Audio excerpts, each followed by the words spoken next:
नमस्कार दर्शकों, मैं हूं ऐश्वर्या कपूर और आप देख रहे हैं मेरे साथ पूछता है भारत। शुरुआत करते हैं ऐश्वर्या के एजेंडा से और ऐश्वर्या के एजेंडा में बात भारतीय जनता पार्टी और विपक्ष की। जी हां, यानी बीजेपी और इंडिया अलायंस की।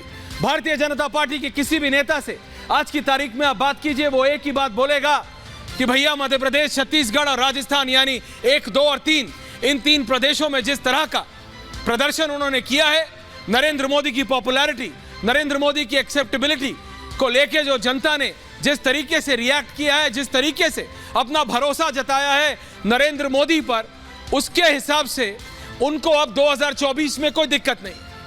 उनको अब 2024 के बीच में कोई स्पीड ब्रेकर नहीं दिखता, कोई दिक्कत नहीं दिखती। मोदी ऑल द वे है, मोदी वर्सेस ऑल, ये तो सब जानते ही हैं। लेकिन अब मोदी ऑल द वे है, वो कहते हैं यही जो 3 स्टेट्स थे जिसको विपक्ष या ये इंडिया अलायंस या ये जो अपने आप को इंडिया अलायंस कहकर सोच रहे थे, कि मैंने उस दिन भी कहा था जिस दिन उन्होंने अपने अलायंस का नाम इंडिया घोषित किया था, मैंने कहा पीआर के हिसाब से बहुत अच्छा काम है, बहुत अच्छा काम है, देश के नाम पे रख लिया। क्योंकि ये सब क्या सोच रहे थे कि ऐसा पीआर करेंगे कि Modi versus India, India versus Modi हो जाएगा। लेकिन ये भूल गए कि पीआर से, सोशल नेटवर्क से या ये पनौती ट्रेंड करा के ये नरेंद्र मोदी या बीजेपी को नहीं हरा सकते। मैंने कहा था, अगर आपको याद हो, और वो सच साबित हुआ, कि सिर्फ पीआर से पनौती कह के ट्रेंड करा के इलेक्शन नहीं जीतोगे। 1, 2, 3, 4, 5 या जितने 6 मिलियन लाइक आ गए, लाइक आने से इलेक्शन नहीं जीतोगे। किसी दिन एक शो करूंगा, आपको दिखाऊंगा इस सोशल मीडिया की रियलिटी भी, कि किस तरीके से, जैसे हमारे यहां आलू गोभी की खेती होती है ना, होती है कि नहीं होती है, गांव में होती है ना, जैसे हम लोग सब्जियां उगाते हैं, वैसे चाइना में फेसबुक फार्म्स हैं, ट्विटर फार्म्स हैं। यानी एक बड़ा हॉल है, जितना बड़ा ये हमारा स्टूडियो होगा, उसमें 50,000 मोबाइल फोन लगे हुए हैं। एक ही वीडियो 50,000 मोबाइल फोन पे चल रही है, लाइक्स आ रहे हैं, पेड लाइक। स्टोरी करूंगा किसी, इसीलिए कह रहा हूं, ये सब सोशल मीडिया के चलते इलेक्शन नहीं जीतोगे। इलेक्शन कैसे जीतोगे?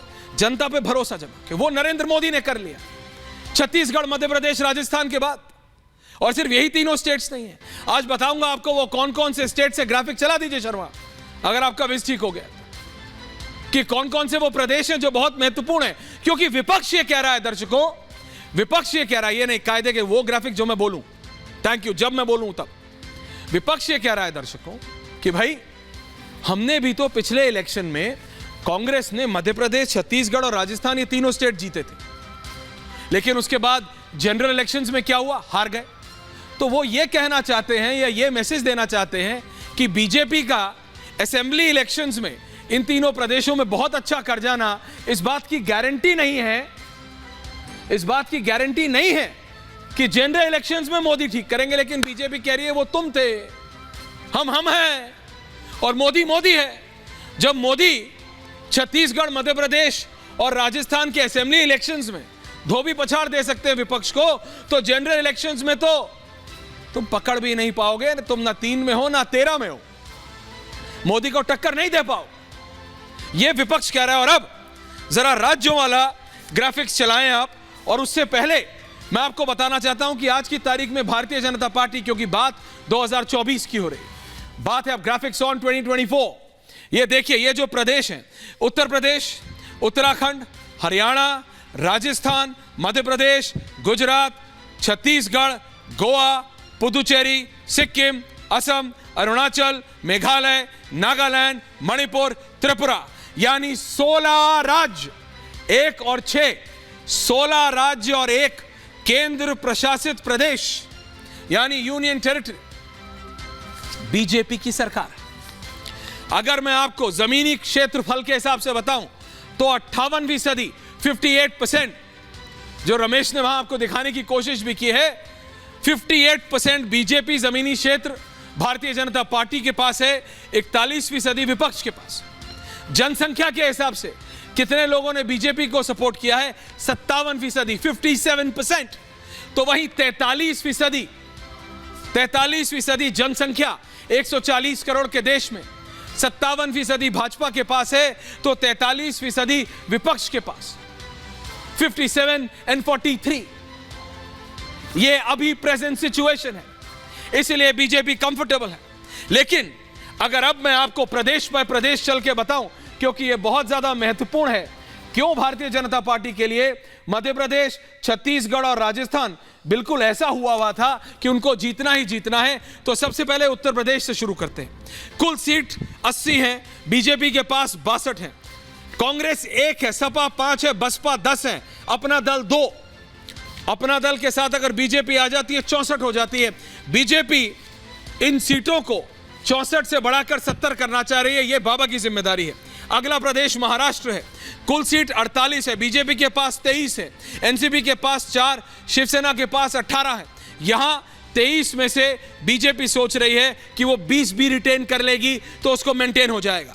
पश्चिम बंगाल में 42 है कुल सीट, बीजेपी के पास 18 है, टीएमसी के पास 22। बीजेपी ये सोच रही है कि पश्चिम बंगाल में इस बार वो टीएमसी से ऊपर निकल जाएगी, यानी 18 और 22। ये लोकसभा सीट बता रहा हूं, कोई बहुत फर्क नहीं है दर्शकों। वो सोच रहे हैं इस बार 20-20 तो कर ही देंगे। तो जो 2 महाराष्ट्र में कम हो रही है वो सोच रहे हैं कि 2 बंगाल में बराबरी कर देंगे। एक सीट महत्वपूर्ण है। बिहार कुल सीट 40, बीजेपी 17, जेडीयू 16। बीजेपी सोच रही है कि नीतीश कुमार के फोपा गलती दर गलती और ऐसी भयानक गलतियों के बाद 17 में से कहीं 30 ना हो जाए और जेडीयू 16 की सिर्फ 6 पे ना रह जाए। वो सोच रहे हैं कि 40 में से 30 सीट बीजेपी ले जाने के मौके तलाश रही है, कोशिश कर रही है। इसीलिए आप देखिए मध्य प्रदेश में यादव मुख्यमंत्री बना के उसके स्क्रीन बिहार के हर जिले में चलाए हैं। ये मैं बता रहा हूं आपको, आज पूछता है भारत, बता रहा हूं। मध्य प्रदेश के मुख्यमंत्री जो यादव जी बने हैं, उनके स्क्रीन शपथ ग्रहण की लाइव वीडियो बुंदेलखंड उत्तर प्रदेश और बिहार के हर एक जिले में, क्योंकि वो जानती है बीजेपी जो कास्ट नीतीश कुमार खेल रहे हैं। अभी बताऊंगा आपको कास्ट का क्या खेल है, तो बोलती बंद हो जाएगी इंडिया अलायंस के लोगों की कि क्या नरेंद्र मोदी कास्ट के हिसाब से सोच रहे हैं। मध्य प्रदेश जल्दी चल रहा हूं। मध्य प्रदेश कुल सीट 29 है, बीजेपी के पास 28 है। They've done their best. अगर एंटी इनकमेंसी में मान के भी चलूं, लेकिन लगता नहीं है कि 160 प्लस लेके आए हैं और उसके बाद बिल्कुल लीडरशिप चेंज की है। अगर 25 भी ले आते हैं तो भी बीजेपी के लिए काम चलेगा। गुजरात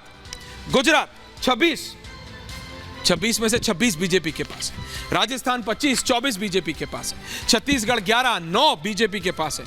हरियाणा 10 की 10 बीजेपी के पास है।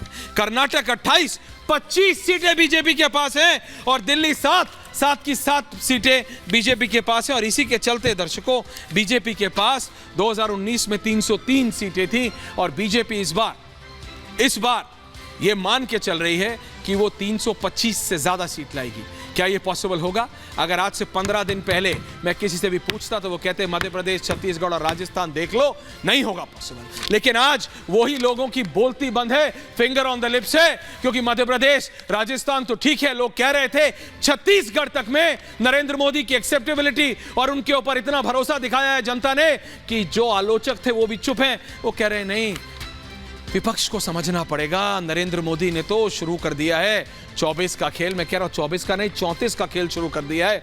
कांग्रेस के पास 52 थी, डीएमके के पास 23, टीएमसी के पास 22, जेडीयू के पास 16, बीएसपी के पास 10, बीआरएस के पास 9, एनसीपी के पास 5, सपा के पास 5, सीपीआईएम 3 और आम आदमी पार्टी 1। ये 19 का रिजल्ट आपको बता रहा हूं। लेकिन अब यह साफ है कि बीजेपी 350 प्लस जा रही है, कोशिश कर रही है। बीजेपी कह रही है कि हम 350 प्लस लाके रहेंगे, विपक्ष कह रहा है नहीं आने दूंगा। ये मध्य प्रदेश, छत्तीसगढ़, राजस्थान इलेक्शन से पहले जो ये भारत जोड़ो यात्रा को ऐसा दिखा रहे थे कि बिल्कुल yes come of age, Rahul Gandhi, he has become mature, he is the next leader, वो सब धराशायी हो गया।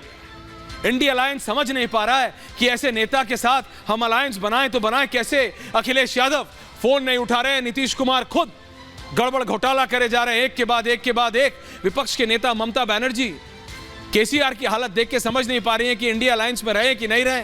बताइए ना, जम्मू कश्मीर में अलायंस पहले से है, पंजाब में आम आदमी और पार्टी और कांग्रेस का अलायंस कभी होगा नहीं, महाराष्ट्र में अलायंस पहले से है, बिहार में अलायंस पहले से है, गुजरात में अलायंस होगा नहीं, महाराष्ट्र में अलायंस तो कहां है इंडिया अलायंस?